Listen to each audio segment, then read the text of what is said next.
Bismillah, alhamdulillah, wassalatu wassalamu ala rasulillah wa ba'du. Bagaimana pandangan Islam tentang wakaf anak? Barakallahu kalau dalam Islam wakaf itu harus harta. Dan hartanya pun harus berbentuk fisik dan memiliki manfaat jangka panjang.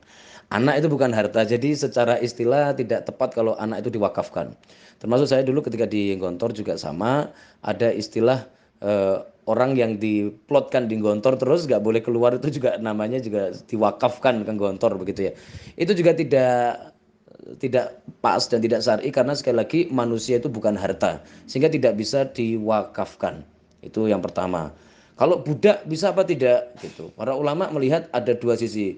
Budak itu berpotensi bebas sehingga juga tidak diperbolehkan untuk diwakafkan. Nah, terus bagaimana kalau ada tradisi kalau punya anak lebih dari 12 maka yang satu harus dikasihkan orang. Ini kullu syartin laisa fi kitabillah fahuwa batil wa in kana mi'ata syart.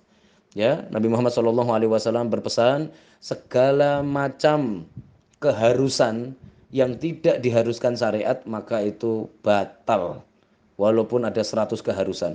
Segala macam ya persyaratan, segala macam tradisi, mau 100 tradisi pun kalau seandainya itu tidak dicontohkan di dalam Islam maka itu statusnya batal, fahuwa batil, maka itu batal wa in kana mi'atas syart. Walaupun ada 100 kesepakatan sekalipun maka 100 kebiasaan, 100 tradisi pun tetap itu semuanya dianggap batal dan tidak perlu untuk diperhatikan dan dijalankan. Hal ini mengingat bahwa di dalam Islam untuk anak itu yang paling berhak merawat dan mengasuhnya itu adalah orang tuanya sendiri. Itu yang paling wajib. Tapi bagaimana kalau seandainya anaknya itu dikasihkan orang? Ya itu boleh. Itu tandanya bukan dikasihkan, tapi bukan tamlik, bukan diserahkan, tapi sifatnya adalah ke pengasuhannya itu diserahkan ke orang. Itu boleh, seperti Rasul sendiri juga di waktu kecil beliau dicarikan ibu susuan. Nah, seperti itu sifatnya hanya itu. Jadi kalau seandainya kita punya anak, kita suruh adik kita atau kakak kita untuk mengasuhnya, boleh.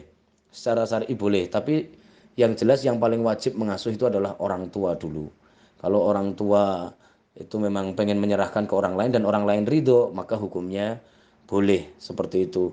Tapi untuk tadi tradisi seperti ini tidak usah dituruti, tidak usah ditaati karena tadi berdasarkan hadis Rasulullah riwayat Imam Bukhari dari Aisyah radhiyallahu anha ya, kullu syartin laisa fi kitabillah fahuwa batil.